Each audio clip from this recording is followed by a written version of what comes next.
بسم اللہ الرحمن الرحیم الحمد للہ نحمده ونستعینه ونستغفره ونؤمن به ونتوکل علیہ ونعوذ باللہ من شرور انفسنا ومن سیئات اعمالنا من يهده الله فلا مضل له ومن يضلله فلا هادي له ونشهد أن لا إله إلا الله وحده لا شريك له ونشهد أن سيدنا ومولانا محمدا عبده ورسوله أما بعد عن علي رضي الله تعالى عنه أن رسول الله صلى الله عليه وسلم قال إذا فعلت أمتي 15 خصلة حل بها البلاء قالوا وما هي يا رسول الله قال إذا كان المغنم دولا والأمانة مغنما والزكاة مغرما وأطاع الرجل زوجته وعق أمه وبر صديقه وجفى أباه وكان زعيم القوم أرذلهم وأكرم الرجل مخافة شره وارتفعت الأصوات في المساجد وشرب الخمر ولبس الحرير واتخذت القيان والمعازف ولعن آخر هذه الأمة أولها فليرتقبوا عند ذلك ريحا حمراء أو خسفا أو مسخا أو كما قال عليه الصلاة والسلام. صدر محترم، معزز اہالیان شہر، علماء کرام اور جلسے میں شریک ہونے والے محترم حضرات،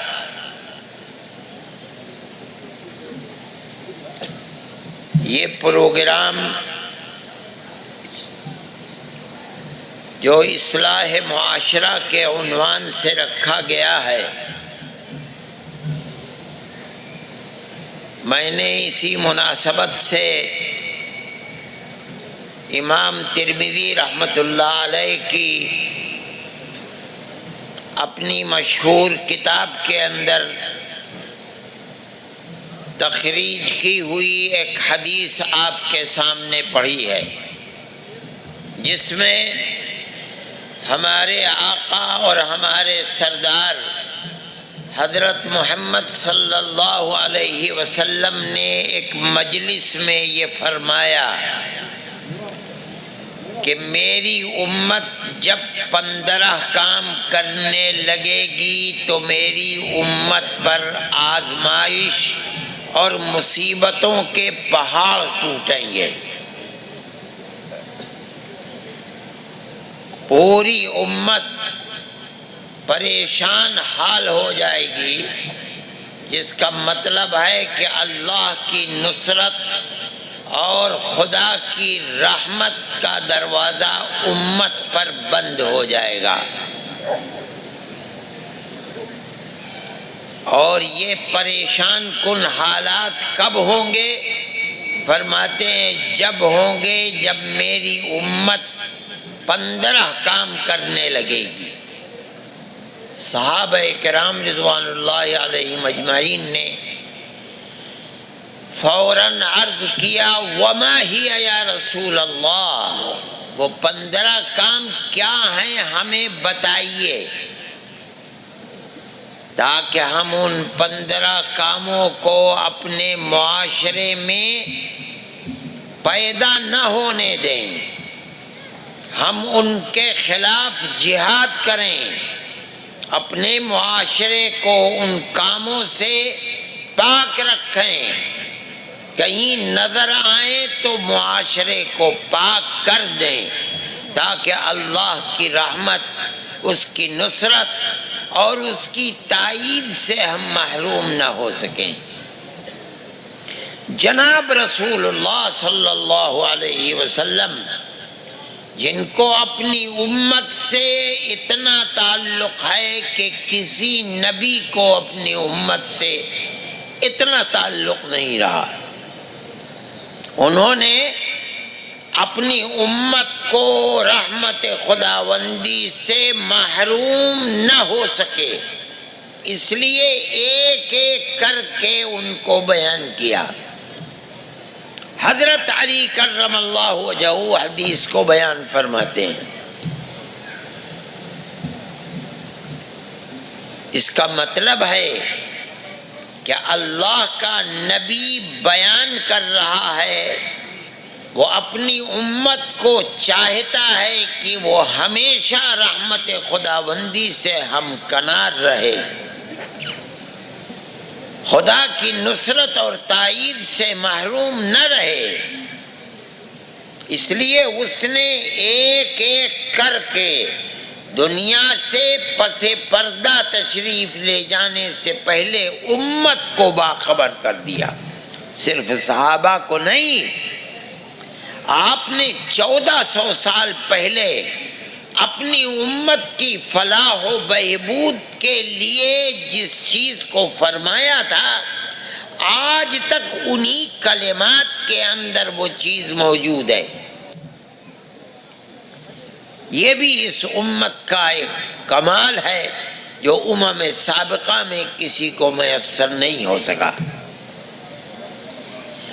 وہ 15 چیزیں کیا ہیں وہ میں آپ کے سامنے پیش کرتا ہوں اور مختصر الفاظ میں پیش کرتا ہوں، اس لیے کہ وقت بہت ہو چکا اور میں تو صبح 8 بجے سے مستقل سفر ہی کر رہا ہوں، اس لیے میں اس کو مختصر انداز میں پیش کر کے آپ کے سامنے موجودہ ملک کے حالات کے اندر جمعیت علماء کا کیا پیغام ہے اور جمعیت علماء اس کے لیے کیا کر رہی ہے، بہت ہی مختصر چند منٹوں میں آپ کے سامنے بیان کروں گا۔ حدیث کا تو یوں سمجھیے کہ میں ترجمہ کرتا چلوں گا۔ سب سے پہلی چیز آپ نے فرمائی، اذا کان المغنم دولا والامانۃ مغنما، ان دونوں کا حاصل ایک ہی ہے۔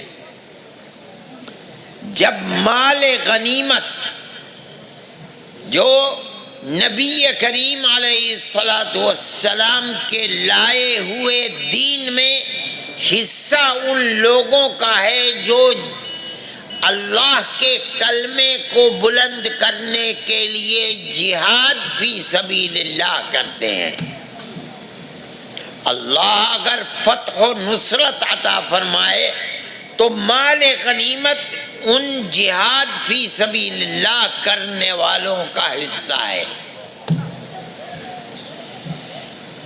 جو امیر ہوگا مجاہدین کا، خلیفۃ المؤمنین ہوگا، بادشاہ وقت ہوگا، جب اس مال غنیمت کو اپنی ملکیت سمجھ کر اس پر اپنا قبضہ کر لے اور مال غنیمت جن کا حصہ ہے ان کو محروم کر دے۔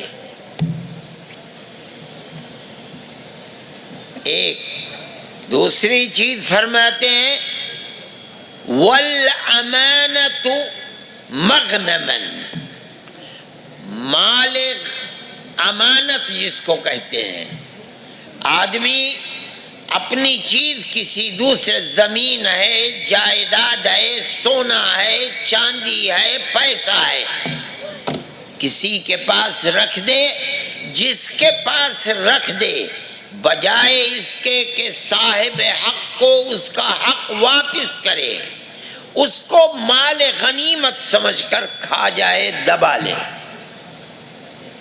دونوں کا حاصل ایک ہے، امانت دل سے نکل گئی، جس کا حق ہے اس کا حق دینا لوگ بند کر دیں۔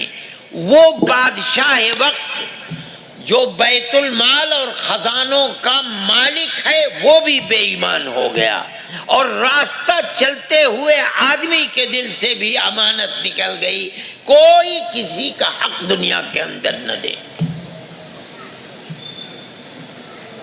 وہ جو لاکھوں اور کروڑوں اور اربوں کے اندر کھیلتا ہے، سارے ملک کا خزانہ اس کے ہاتھ میں، وہ بھی بے ایمان ہو گیا۔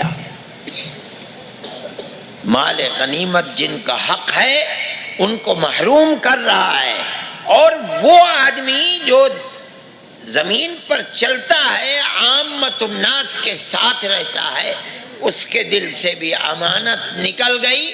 اگر کوئی اپنا حق اس کے پاس رکھ دیتا ہے تو اس کو اس کا حق ملتا نہیں۔ اللہ کے نبی نے فرمایا تھا، لا ایمان لمن لا امانت لہ، جس کے دل میں امانت نہیں ہے یوں سمجھو کہ اس کے دل میں ایمان نہیں ہے۔ جس کے دل میں ایمان ہے، اور ایمان نام ہے ان تؤمن باللہ وملائکتہ وکتبہ ورسلہ والیوم الآخر والقدر خیرہ وشرہ۔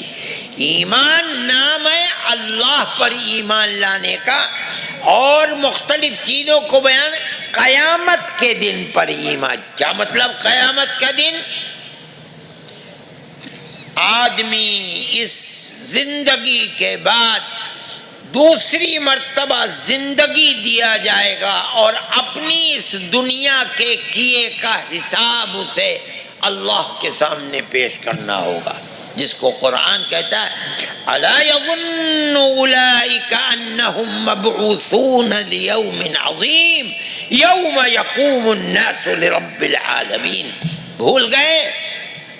دوبارہ پھر زندہ کرنے کو بھول گئے، جس دن ساری جہان کے لوگ رب العالمین کے سامنے کھڑے ہوں گے اور اپنی دنیا کے ہر کیے کا حساب دیں گے، وہاں اس کا بھی حساب دینا ہوگا۔ امانت کس کی تھی؟ نبی کریم علیہ السلام فرماتے ہیں کہ جو مظلوم ہے، جس کا حق لے لیا ہے، کل وہ گردن پکڑ کر کے اللہ کے دربار میں لے کر آئے گا، اے اللہ اس نے میرا حق نہیں دیا۔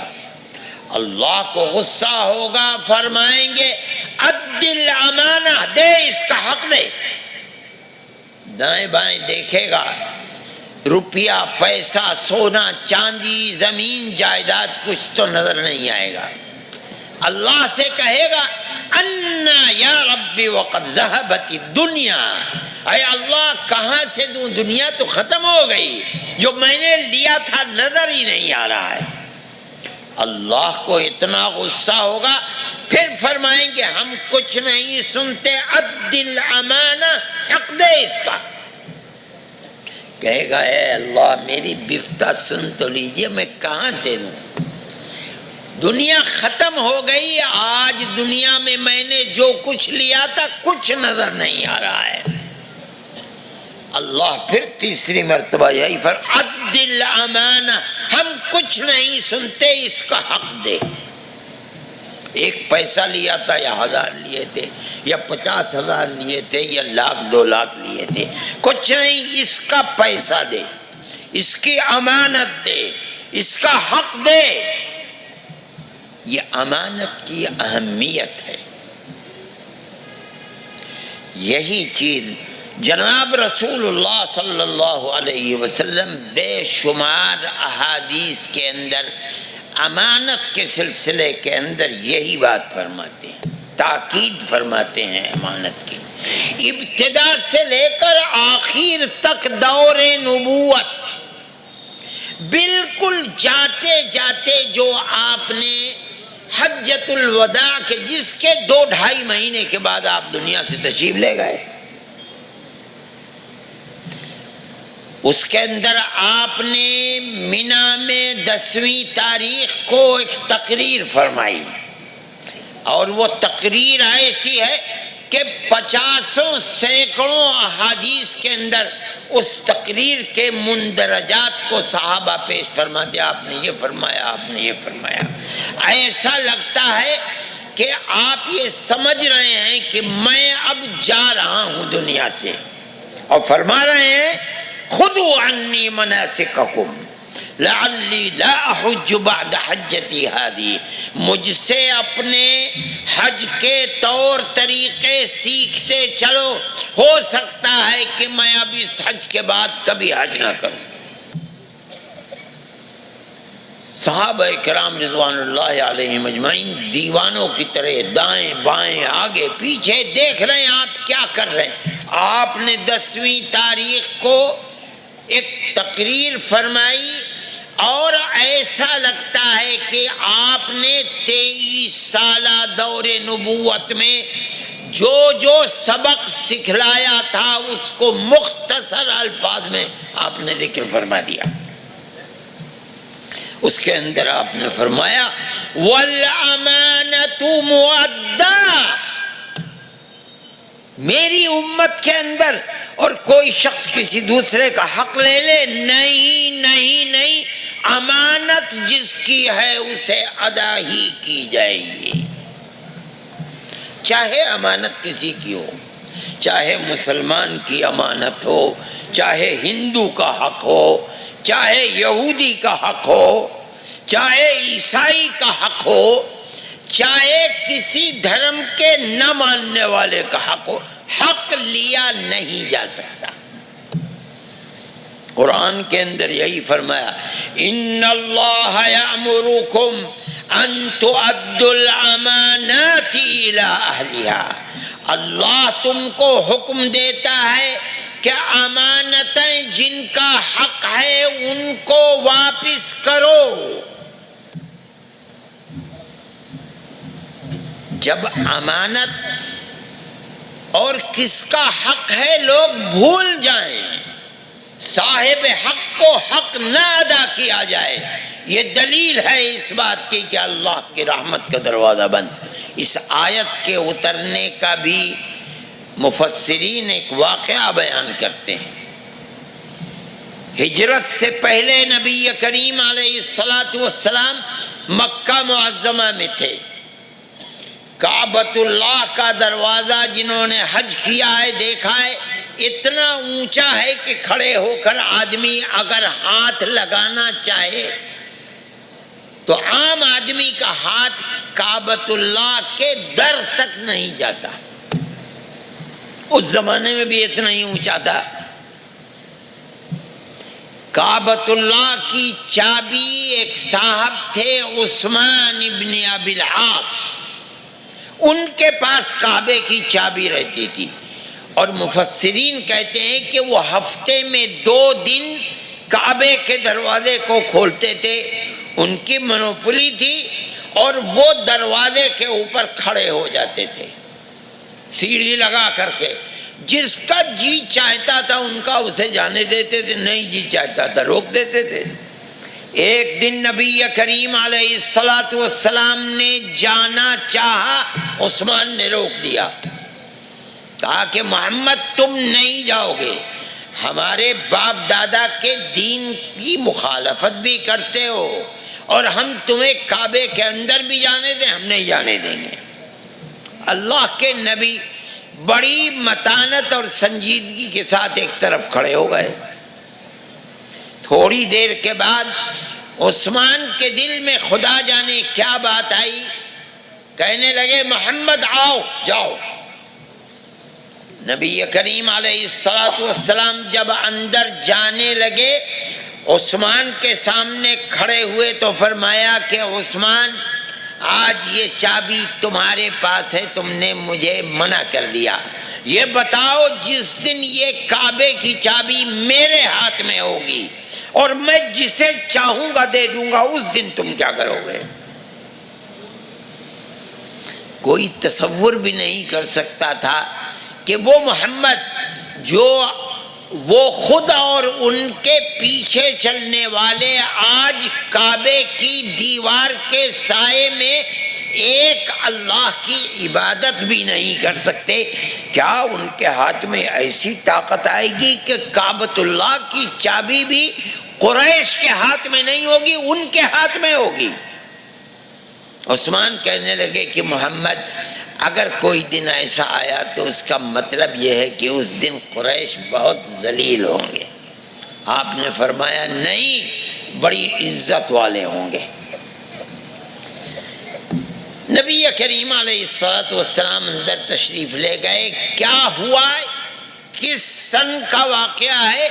ہجرت سے کتنے دن پہلے کا واقعہ ہے؟ مفسرین یہ نہیں لکھتے۔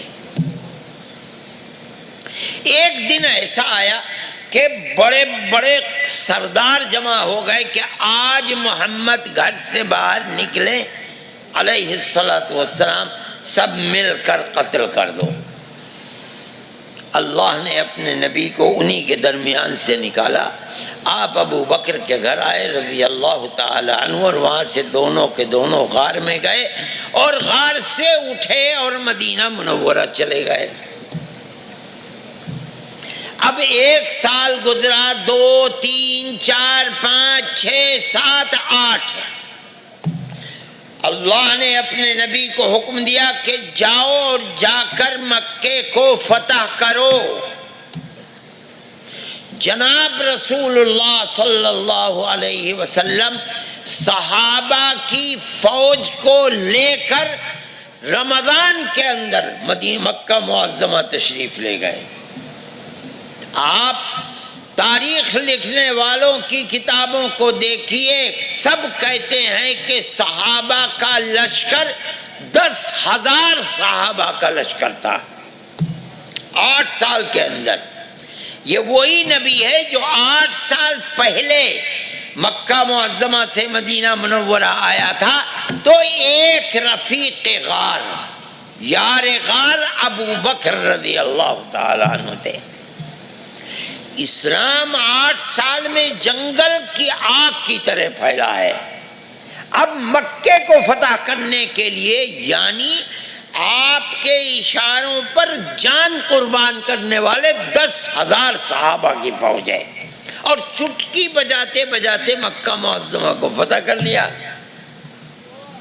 فتح کرنے کے بعد فرمایا کہ جاؤ عثمان ابن ابی العاص سے کعبے کی چابی لے کر کے آؤ۔ بعض روایات میں آتا ہے کہ حضرت علی کرم اللہ وجہہ بعد میں، اور عثمان نے کہا کہ میں چابی دوں گا نہیں، میں خود جاؤں گا اور محمد کے ہاتھ میں چابی۔ ابھی تک عثمان ایمان نہیں لائے تھے، مشرک تھے، آئے اور اپنے ہاتھ سے چابی حضرت محمد صلی اللہ علیہ وسلم کو دی۔ آپ نے چابی لی، اپنے دست مبارک سے کعبۃ اللہ کے دروازے کو کھولا، اندر تشریف لے گئے، دروازے کو بند کیا، کعبۃ اللہ کی در و دیوار کو دھویا، باہر تشریف لائے۔ احادیث میں آتا ہے کہ آپ کے ہاتھ میں چھڑی تھی، اور وہ بت جو بنے ہوئے تھے، آج تو پلاسٹک کے بت ہوتے ہیں، وہ بت تو پتھر کے بنے ہوئے تھے۔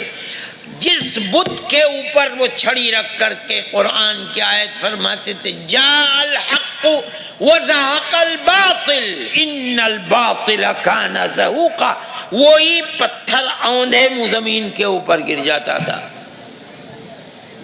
اب آپ تشریف لائے، عثمان سے آپ نے فرمایا عثمان یاد ہے میں نے کیا کہا تھا؟ عثمان نے کہا یاد ہے۔ اب ایک لشکر ہے 10,000 صحابہ کا، اور اس میں بڑے بڑے صحابہ بیٹھے ہوئے ہیں، ابو بکر ہیں، عمر ہیں، عثمان ہیں، علی ہیں، آپ کے چچا ہیں حضرت عباس ہیں، عبداللہ ابن مسعود ہیں، بڑے بڑے صحابہ ہیں، اور ہر صحابی گردن اونچی کر کے دیکھ رہا ہے، کاش کہ آج اللہ کا نبی اللہ کے اس گھر کی چابی اپنے مبارک ہاتھ سے مجھے عنایت فرما دے۔ قیامت تک کے لیے یہ بات ہوگی کہ حضرت محمد صلی اللہ علیہ وسلم نے کعبے کی چابی فتح مکہ میں عثمان سے لے کر کے مجھے دی تھی۔ ایسے وقت میں اللہ نے اس آیت کو اتارا، ان اللہ یامرکم ان تؤدوا الامانات الی اہلھا، اللہ تم کو حکم دیتا ہے کہ امانتیں جن ہاتھوں سے لوگے انہی ہاتھوں کو واپس کرو گے۔ یہ الگ بات ہے کہ عثمان مشرک ہیں ہوا کریں، یہ نہیں ہو سکتا کہ ابو بکر کا مرتبہ امت میں سب سے بڑا ہے، عثمان کے ہاتھ سے ان کا حق لے کر ابو بکر کو دے دیا جائے، نہیں ہو سکتا۔ نبی کریم علیہ السلام نے صحابہ کو یہ آیت پڑھ کر سنائی، عثمان کو بلایا اور وہ چابی عثمان کے ہاتھ میں دی، عثمان ابن ابی العاص کے، اور اعلان فرمایا کہ قیامت تک یہ چابی عثمان ہی کے ہاتھ میں رہے گی، جو عثمان سے اس چابی کو بجبر و اکراہ لے گا اس کے حق میں رسول اللہ نے بد دعا فرمائی۔ آج تک اسی خاندان کے پاس چابی ہے، یہ امانت ہے۔ فرماتے ہیں جس دن امانت ختم ہو جائے، ایمانداری نہ رہے، اس سے کوئی بحث نہیں کہ حق ہے کس کا، وہ ہے کون، اس کا مذہب کیا ہے، کوئی بحث نہیں ہے۔ کسی کے حق کو مسلمان نہیں لے سکتا۔ مسلمان ان 15 چیزوں کو دیکھے کہ اس کے معاشرے کے اندر یہ ہیں، مصیبتوں کے جو پہاڑ ٹوٹ رہے ہیں اس کے کچھ اسباب ہیں۔ یہ دنیا تو دارالاسباب ہے، یہاں ہر چیز کا کوئی نہ کوئی سبب ہے۔ مسلمان اپنے گریبان میں منہ ڈال کر دیکھے کہ وہ اسباب کیا ہیں، آیا اس کی زندگی پاکیزہ زندگی ہے۔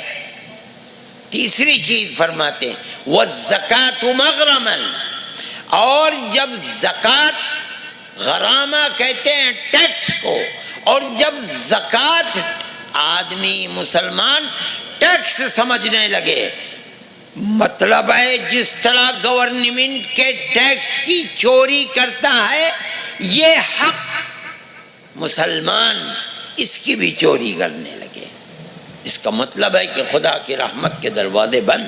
حالانکہ ہونا تو یہ چاہیے تھا کہ وہ فقیر جو صبح سے شام تک سڑک پر بیٹھ کر بھیک مانگتا ہے اور تو ماں کے پیٹ سے دونوں خالی ہاتھ آئے تھے، یہ تو اوپر والے کا کرم ہے کہ تجھے کروڑوں کا مالک بنا دیا اور وہ فقیر بیٹھ کر صبح سے شام تک بھیک مانگتا ہے۔ تجھے 40 پیسے میں سے 1 پیسہ اللہ کا شکر ادا کرتے ہوئے دینا چاہیے تھا۔ مگر جب زمانہ ایسا آ جائے کہ میری امت کے لوگ زکوٰۃ کو ٹیکس سمجھنے لگے، بجائے خوشی کے چوری کرنے لگے، اس کا مطلب ہے خدا کی رحمت کے دروازے بند۔ آگے 4 چیزیں فرماتے ہیں وَأَطَاعَ الرَّجُلُ زَوْجَتَهُ وَعَقَّ أُمَّهُ وَبَرَّ صَدِيقَهُ وَجَفَا أَبَاهُ، اور جب میرے امت میں مرد اپنی بیوی کی اطاعت کرنے لگے اور اپنی ماں کو ٹھوکر مار دے، اپنے دوست کو اپنے سینے سے لگانے لگے اور اپنے باپ کی نافرمانی کرنے لگے، سمجھ لو خدا کی رحمت کے دروازے بند۔ حالانکہ ماں باپ کے حق کے سلسلے میں تو قرآن نے اور حدیث میں نبی کریم علیہ السلام نے اتنی تاکید فرمائی ہے کہ شاید کسی مذہب کے اندر اتنی تاکید نہیں ہوگی۔ اللہ نے اپنے حق سے ملا کر ماں باپ کا حق، پہلے اپنا حق، دوسرے نمبر پر ماں باپ کا حق بیان کیا۔ قرآن کے پہلے سپارے میں ہے وَإِذْ أَخَذْنَا مِيثَاقَ بَنِي إِسْرَائِيلَ لَا تَعْبُدُونَ إِلَّا اللَّهَ، ہم نے بنو اسرائیل سے معاہدہ عہد لیا تھا، کیا؟ لا تعبدون الا اللہ، اللہ کے سوا کسی کی عبادت نہیں کرو گے۔ پہلا عہد، اللہ کے سوا کسی کی عبادت نہیں کرو گے۔ اور اس سے ملا کر دوسرا عہد کیا لیا تھا؟ وَبِالْوَالِدَيْنِ إِحْسَانًا، اپنے ماں باپ کے ساتھ حسن سلوک۔ بالکل پہلے نمبر پر اپنا حق، دوسرے نمبر پر ماں باپ کا حق۔ دوسری جگہ فرمایا وَاعْبُدُوا اللَّهَ وَلَا تُشْرِكُوا بِهِ شَيْئًا، ایک اللہ کی عبادت کرو، اللہ کا کسی کو شریک نہ بناؤ، یہ تو اللہ کا حق ہے۔ اور دوسرا حکم کیا ہے؟ بالکل ملا کر وَبِالْوَالِدَيْنِ إِحْسَانًا، اور ماں باپ کے ساتھ حسن سلوک کرو۔ تیسری جگہ قرآن میں فرمایا وَقَضَىٰ رَبُّكَ أَلَّا تَعْبُدُوا إِلَّا إِيَّاهُ، اللہ نے فرض کر دیا، فیصلہ فرما دیا، ایک اللہ کے سوا کسی کی عبادت نہیں ہوگی۔ یہ تو پہلا نمبر ہے۔ اور دوسرا کیا فیصلہ فرمایا؟ وَبِالْوَالِدَيْنِ إِحْسَانًا، اور ماں باپ کے ساتھ اچھا سلوک کرو گے۔ یہ ماں باپ کا حق ہے، اس کی یہ اہمیت ہے۔ اللہ اپنی کتاب میں اسی ترتیب کے ساتھ بیان کرتا ہے، اور نبی کریم علیہ الصلاۃ والسلام بھی جگہ جگہ حدیث میں اسی ترتیب کا۔ پہلا حق اللہ کا ہے جو ساری جہان کا پیدا کرنے والا ہے۔ دوسرا ماں باپ کا ہے جس کو اللہ نے تیری پیدائش کا ذریعہ بنایا ہے۔ موجودہ معاشرے کے اندر یہ جو تہذیب و تمدن ہے ہمارا، اس کے اندر جوان اور لوگ یہ دیکھیں کہ ان کا ماں باپ کے حق کو کتنا ادا کرنا ہے۔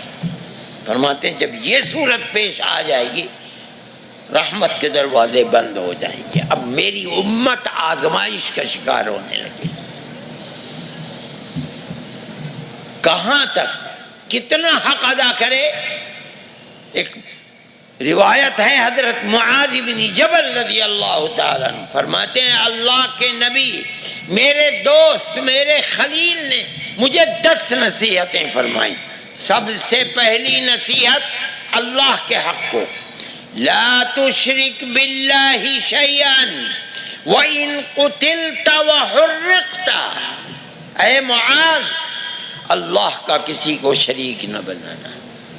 وَإِن قُتِلْتَ وَحُرِّقْتَ، اگر دنیا کہے کہ اللہ کا شریک بنا نہیں تو تجھے قتل کر دیں گے، اگر دنیا کہے کہ اللہ کا شریک بنا نہیں تو تجھے زندہ کو آگ میں جلا دیں گے۔ اللہ کا نبی فرماتا ہے مر جانا زندہ جل جانا اللہ کا کسی کو شریک نہ بنانا، پہلی چیز۔ اور دوسری چیز بالکل ملا کر فرماتے لا تعقن والدیک وَإِنْ أَمَرَاكَ أَن تَخْرُجَ مِنْ أَهْلِكَ وَمَالِكَ، اے معاذ ہرگز اپنے ماں باپ کی نافرمانی نہ کرنا۔ کہاں تک؟ فرماتے ہیں وَإِنْ أَمَرَاكَ أَن تَخْرُجَ مِنْ أَهْلِكَ وَمَالِكَ، تو نے لاکھ کا 10 لاکھ کا 50 لاکھ کا کروڑ 10 کروڑ کا گھر بنایا، گھر بنا کر بسا دیا، اگر بنا بنایا بسا بسایا گھر ماں باپ کہیں بنا بنایا بسا بسایا گھر چھوڑ کے باہر نکل، اللہ کا نبی فرماتا ہے نکل کے باہر کھڑے ہو جانا، نافرمانی نہ کرنا۔ مسلمان اپنے غریبان میں منہ ڈالتے ہیں کہ جو کہا جا رہا ہے کہ مصائب و آلام کے پہاڑ ٹوٹ رہے ہیں، آخر اس کے اسباب کیا ہیں؟ اس پر بھی تو غور ہونا چاہیے۔ نبی کریم علیہ السلام کے پاس ایک شخص آیا اور کہا کہ میری ماں بوڑھی ہے، بعض روایات میں میرا باپ بوڑھا ہے، اور یا رسول اللہ جو کچھ میری ماں میری خدمت میرے بچپن میں کرتی تھی، آج وہ اتنی اپاہج ہے کہ میں وہی خدمت اس کی کر رہا ہوں، یعنی کھلانا پلانا پیشاب پاخانہ نہلانا دھلانا سب میں کرتا ہوں۔ یا رسول اللہ وہ جو بچپن میں میری خدمت اس نے کی ہے، جو اس کا میرے اوپر حق تھا، اب میں اس کی خدمت کر رہا ہوں، کیا وہ حق ادا ہو جائے گا، برابر ہو جائے گا؟ اللہ کے نبی نے فرمایا نہیں ہو سکتا۔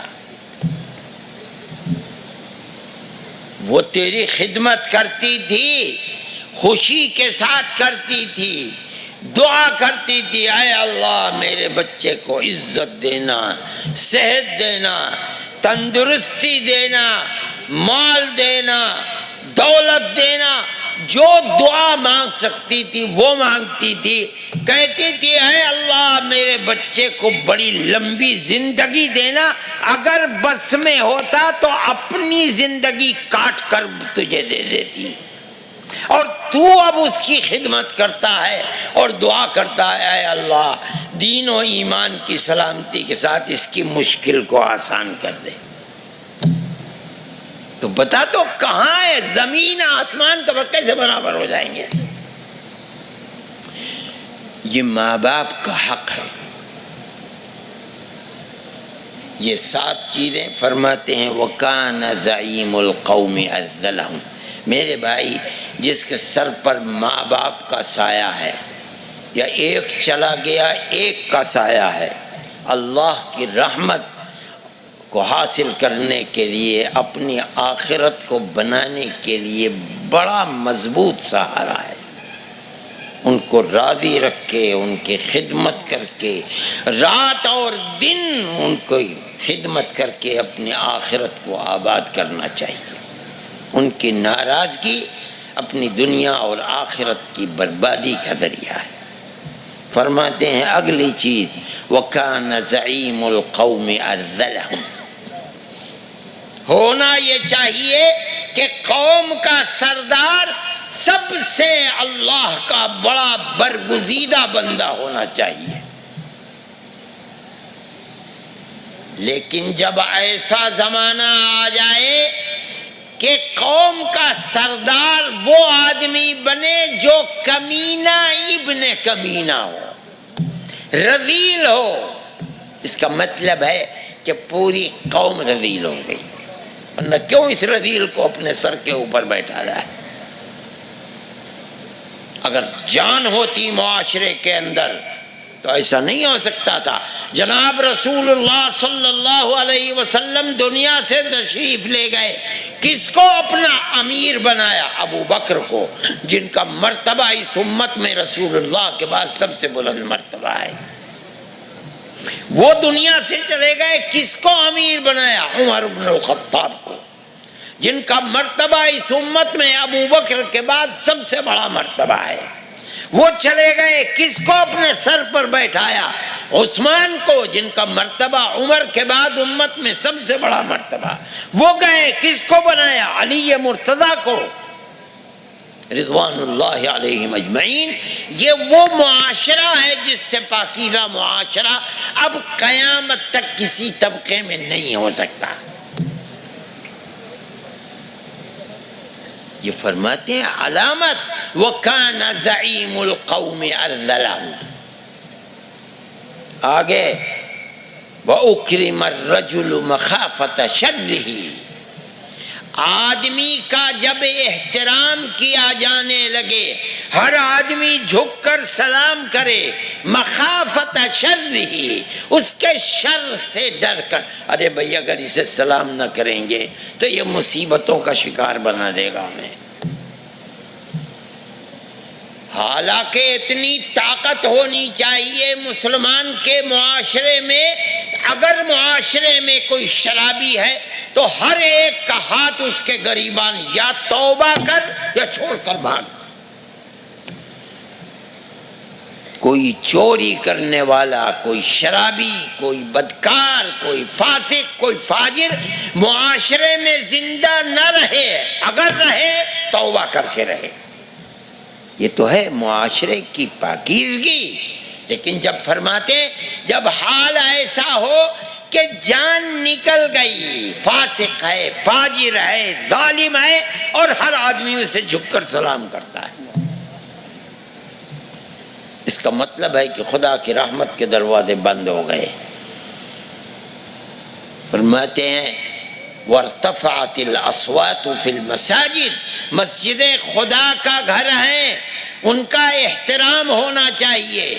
جب زمانہ ایسا آ جائے کہ جس طرح بازاروں میں آوازیں بلند ہوتی ہیں، اس طرح مسجدوں میں بے احترامی، بے حرمتی ہونے لگے، خدا کی رحمت کا دروازہ بند۔ آگے فرماتے ہیں وَشُرِبَتِ الْخَمْرُ وَلُبِسَ الْحَرِيرُ، شراب پی جانے لگے میری امت میں، حریر اور ریشم پہنا نہ کھانے پینے میں حلال و حرام کی تمیز، نہ اوڑھنے اور پہننے میں حلال و حرام کی تمیز۔ خدا کی رحمت کے دروازے بند۔ اگلی چیز فرماتے ہیں وَأُتُّخِذَتِ الْقَيَانُ وَالْمَعَازِفُ، 13 اور 14 فرماتے ہیں قینا کہتے ہیں گانے والی عورتوں کو، معازف معزف کی جمع جس پر گایا جاتا ہے، طبلہ ہے، باجا ہے، سارنگی ہے، نئے ہے، خدا جانے کیا کیا ہے۔ جب میری امت ان لڑکیوں کو، ان عورتوں کو اپنانے لگے جو گانے والیاں ہوں، اور ان چیزوں کو جن پر گانا گایا جاتا ہے اس کو اپنایا جانے لگے، خدا کی رحمت کے دروازے بند ہیں۔ آج دیکھیے مسلمانوں کے وہ کتنے گھر ہیں جن کے اندر ناچ گانا آزادی کے ساتھ، بڑے بوڑھے، بچے، عورتیں، مرد، بالغ نابالغ نہیں دیکھتے۔ یہی تو چیز ہے جس کو 1400 سال پہلے جناب رسول اللہ صلی اللہ علیہ وسلم نے ذکر فرمایا تھا، آج وہی صورتحال ہے۔ اس کے ایک دوسرے معنی بھی ہیں حدیث کے، وَأُتُّخِذَتِ الْقَيَانُ وَالْمَعَازِفُ، اور اپنایا جانے لگے ناچنے گانے والیاں لڑکیوں کو۔ کیا مطلب؟ یہ بھی معنی ہو سکتے ہیں کہ وہ بچیاں جو قرآن پڑھنے والی ہیں، نماز روزہ کرنے والی ہیں، با شرم و با حیا ہیں، بے پردہ نہیں ہیں، وہ اپنی عمر اپنے گھروں کے اندر کھو رہی ہیں، کوئی رشتہ دینے والا نہیں۔ اور وہ لڑکیاں جو بے محابہ ناچنے گانے والی ہیں، انہیں ماں باپ کو رشتہ ڈھونڈنے کی بھی ضرورت نہیں، وہ خود ہی رشتے ڈھونڈ کے لے آتی ہیں۔ اللہ کا نبی فرما رہا ہے وَأُتُّخِذَتِ الْقَيَانُ وَالْمَعَازِفُ، ان لڑکیوں کو اپنایا جانے لگے جو گانے والیاں ہیں اور جن پر گایا جاتا ہے، ان کو اپنایا جانے لگے، خدا کی رحمت کے دروازے بند۔ حالانکہ حدیث کے اندر آتا ہے کہ آپ نے صحابی کو فرمایا، واقعہ ہے، ہدایت اور روشنی ملتی ہے، فرمایا صحابی کو کہ دیکھو آدمی اپنے لیے بیوی تلاش کرتا ہے، اس کے کچھ اسباب ہوتے ہیں۔ ایک سبب ہے دولت، یہ جس گھر کی لڑکی ہے یہ آئے گی تو دولت لے کر آئے گی، اس لیے میں تو اس سے شادی کروں گا۔ دوسرے فرماتے ہیں حسب، عزت، بہت اونچا خاندان ہے، بڑی شہرت ہے، بڑا احترام ہے، اگر اس کی لڑکی میرے گھر میں آ جائے گی میں بھی اسی خاندان کا فرد سمجھا جاؤں گا، مجھے بھی عزت ملے گی۔ اور فرمایا تیسرا سبب ہے حسن و جمال۔ صحابی کو آپ فرماتے ہیں کہ دیکھو تم اپنی رفیقہ حیات کو تلاش کرنے کے لیے ان تینوں میں سے کسی سبب کو بھی تلاش نہ کرنا، ایک سبب صرف اس لڑکی کو تلاش کرنا جس کے دل میں خوف خدا ہو۔ کیوں؟ وہ تیرے گھر کی حفاظت کرے گی، تیری دولت کی حفاظت کرے گی، تیری اولاد کی دین اور دنیا دونوں کی حفاظت کرے گی۔ وہ بچہ جو 9 مہینے اس کے پیٹ میں رہے گا اور 2-2.5 سال اس کی چھاتی سے دودھ پیے گا، اس کی پرورش اس کی گود میں ہوگی، جب وہ سیانہ ہوگا بڑھے گا اس کے دل میں بھی خوف خدا ہوگا، اس کو لے کر کے آئے۔ اور صحابہ کرام رضوان اللہ علیہم اجمعین نے اسی کو اپنایا۔ میں ایک واقعہ سناتا ہوں۔ حضرت عمر رضی اللہ تعالیٰ عنہ آج کل کے بادشاہوں کی طرح نہیں تھے، رات میں نکلا کرتے تھے کہ دیکھیں پرجا کا حال کیا ہے، مسلمان کس حال میں ہے۔ ان کی سیرت نگار لوگ کہتے ہیں کہ ایک دن نکلے اور دیکھا کہ ٹوٹا پھوٹا سا مکان ہے، اس کے اندر سے کچھ آواز آ رہی ہے۔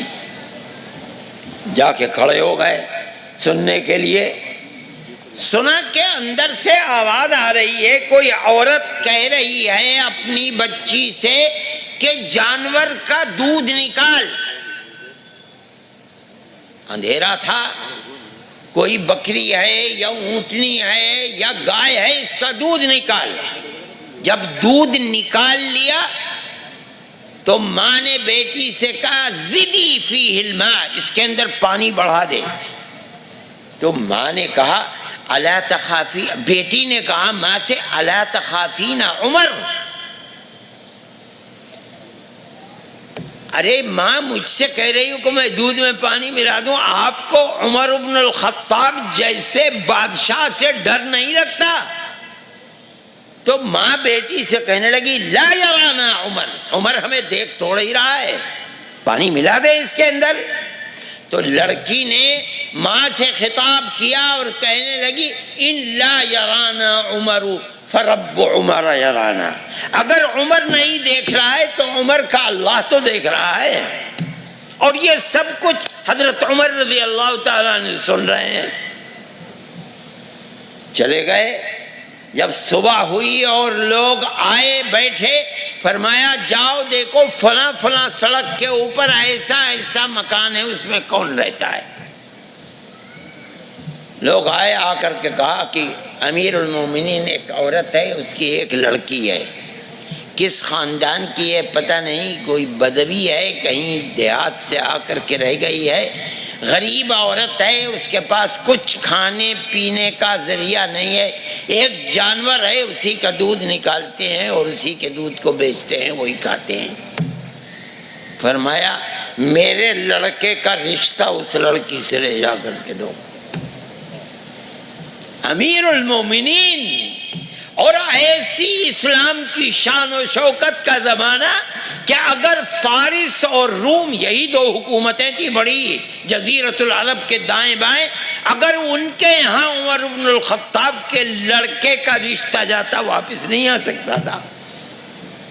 کچھ پتہ نہیں یہ لڑکی لنگڑی ہے، لولی ہے، اندھی ہے، کانی ہے، کالی ہے، گوری ہے، کہاں کی ہے، کس خاندان کے، کچھ پتہ نہیں۔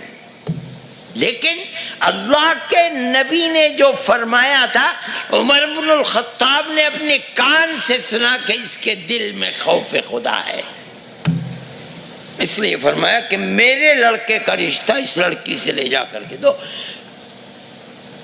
مورخین لکھتے ہیں کہ شادی ہوئی، اس سے نسل چلی، اور ایک تابعین میں ایک بہت اونچے درجے کے عالم ہیں، امیر ہیں، خلفائے بنو امیہ کے بادشاہ ہیں، حضرت عمر ابن عبدالعزیز رحمۃ اللہ علیہ، جن کی حکومت 2 سال رہی۔ سن 99 میں 100 میں 101 میں انتقال ہو گیا، 2 سال حکومت رہی، مگر اس درجے کا ایسا متقی انسان ہے کہ امام بخاری رحمۃ اللہ علیہ جیسے جیسے محدثین ان کے قول کو حجت میں پیش کرتے ہیں، مؤرخین کہتے ہیں اسی لڑکی کے پیٹ سے جو نسل چلی ہے اس میں عمر ابن عبد العزیز پیدا ہوئے ہیں رحمۃ اللہ علیہ۔ یہ اللہ کا نبی فرماتا ہے۔ پھر آخری چیز ہے، فرماتے ہیں وَلَعْنَ آخِرُ هَذِهِ الْأُمَّةِ أَوَّلَهَا، اور جب زمانہ ایسا آ جائے کہ میری امت کے آخر میں آنے والے لوگ، امت کے وہ پہلے لوگ صحابہ، تابعین، تبع تابعین، جنہوں نے قرآن و حدیث کو رسول اللہ سے لیا، اس کی خدمت کی، اس کی حفاظت کی، اور حفاظت کر کے بعد والوں کو دے دیا۔ آج 1400 سال گزر گئے، ہمارا ایمان اور عقیدہ ہے کہ ایک لفظ کا اللہ کی کتاب میں تغیر و تبدل نہیں ہے، لیکن خدمت انہی لوگوں کی ہے جو بالکل ابتدا سے خدمت کر رہے ہیں۔ ہونا یہ چاہیے کہ امت ان کی شکر گزار ہو، لیکن جب خراب حال میری امت کا بعد میں آنے والے پہلے لوگوں کو گالیاں دینے لگے، لعنت بھیجنے لگے، سمجھ لو کہ اب اللہ کی رحمت کے دروازے بنے۔ دیکھو اپنے گریبان میں منہ ڈال کے دیکھو مسلمان کہاں تھا اور کہاں پہنچا۔ جو امت کے اوپر حالات آ رہے ہیں، آپ کا ملک ہو یا دنیا کا کوئی ملک ہو، جو حالات، جس طرح کی پیچیدگیاں، مصیبتوں کے پہاڑ جس طرح اس امت پر ٹوٹ رہے ہیں، کسی امت کے اوپر نہیں۔ آسٹریلیا دنیا کے ایک کنارے سے لے کر اور امریکہ کے دوسرے کنارے تک دیکھ لو، اگر کہیں کسی قوم پر مصیبتوں کے پہاڑ ٹوٹ رہے، مسلمان کے سوا کوئی دوسری قوم نہیں ہے، کوئی امت نہیں ہے۔ ہوا کیا؟ وہ اسباب کیا ہے؟ اپنی گریبان کے اندر منہ ڈال کر کے دیکھنا چاہیے، سمجھنا چاہیے۔ اللہ کے نبی نے کوئی دقیقہ چھوڑا نہیں ہے، ہدایت کے لیے جو کیا جا سکتا تھا وہ کیا، امت کو سبق دے کر گئے، صحابہ کے زندگی کے اندر اتار کر گئے، ان کے دل و دماغ میں پیوست کر کے گئے۔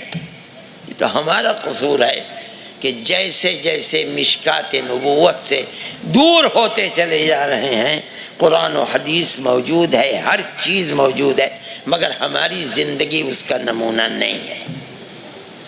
میں کہتا ہوں اور میں صحیح کہتا ہوں کہ دنیا کے ملکوں کے اندر قوموں کے کتے اور بلی کے خون کی قیمت ہے، مسلمان کے خون کی کوئی قیمت نہیں ہے۔ دیکھ لو، اخبارات کو اٹھا کر کے دیکھو، پڑھو، اتنا حال خراب ہے کہ مرنے والے مرتے ہیں، اخبار کی سرخی کو پڑھتے ہیں، اخبار کے مضمون کو بھی نہیں پڑھتے، مر گئے مر گئے۔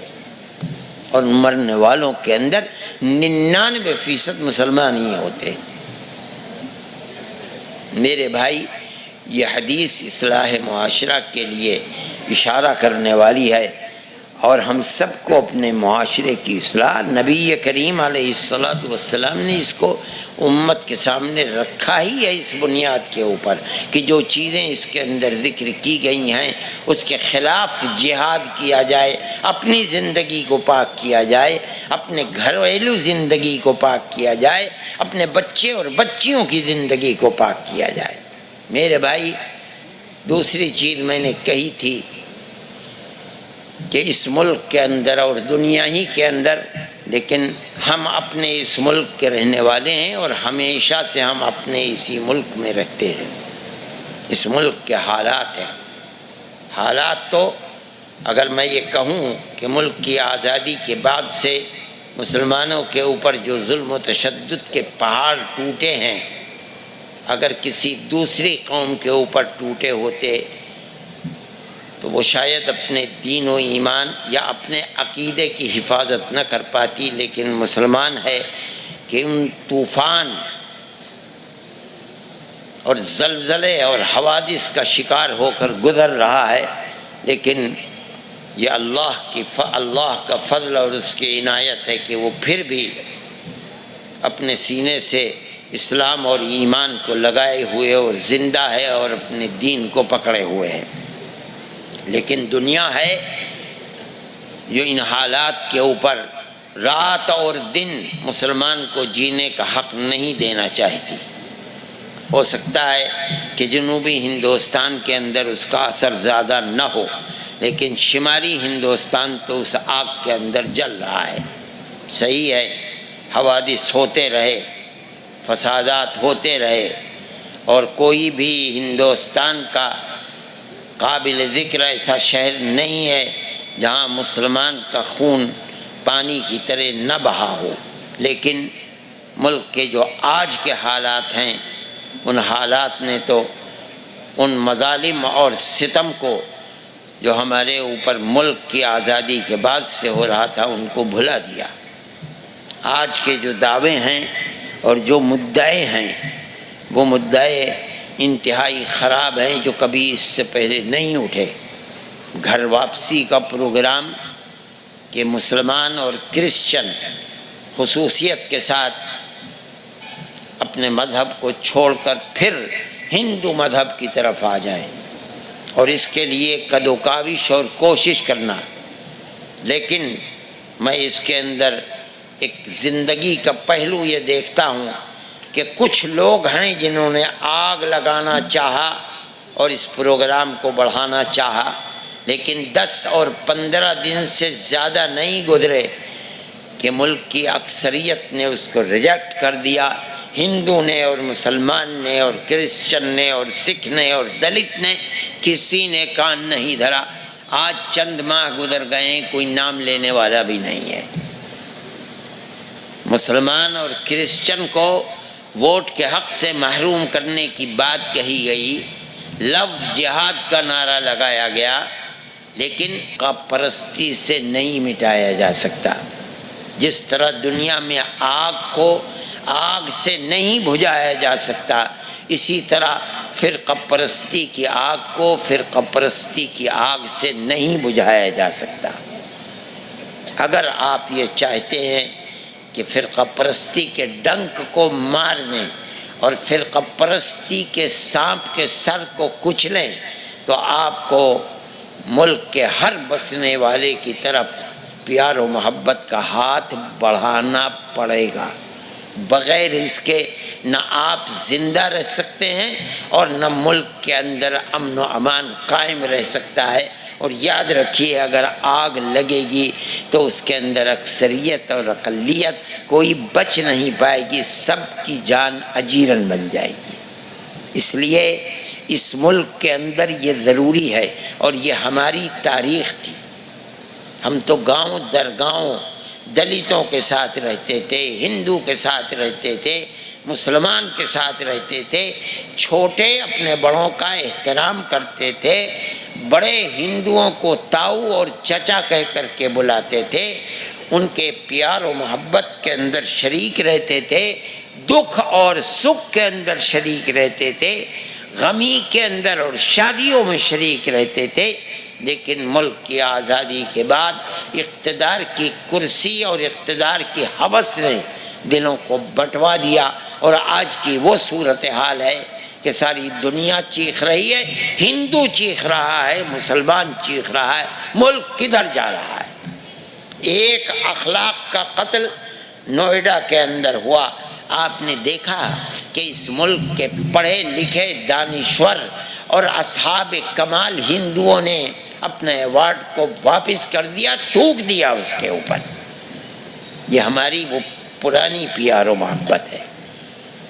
یہی چیز ایک کرن ہے امید کی کہ جس کو ہم یہ سمجھتے ہیں کہ ہمیں اس کو قدر کی نظر سے دیکھنا چاہیے۔ پھر کس طرح زندگی گزاریں؟ پیار و محبت کے بغیر زندگی نہیں گزاری جا سکتی۔ وہ تو آگ لگانا 25,000 آدمیوں کی گنجائش ہے، ہم اس کے اندر اجتماع کر رہے ہیں جس کے اندر مسلمان اور دلت دونوں جمع ہوں گے، اور انشاءاللہ ہزاروں کی تعداد کے اندر جمع ہوں گے، وہ حال اللہ چاہے گا چھوٹا پڑ جائے گا، اور یہ اس ملک کی آزادی کے بعد سب سے پہلا اجتماع ہوگا جس کے اندر دلت اور پچھڑی ذات کے لوگ اس تعداد کے اندر آئیں گے، اس لیے کہ مصیبت کا شکار اس گورنمنٹ کے اندر تنہا مسلمان نہیں ہے، اس کے اندر دلت بھی ہے۔ ابھی مجھ سے کل دلتوں نے کہا کہ پنجاب کے اندر ذرا سی بات کے اوپر ہاتھ اور پیر دونوں کاٹ کر دلت کے الگ کر دیے گئے، کوئی سنوائی نہیں ہے۔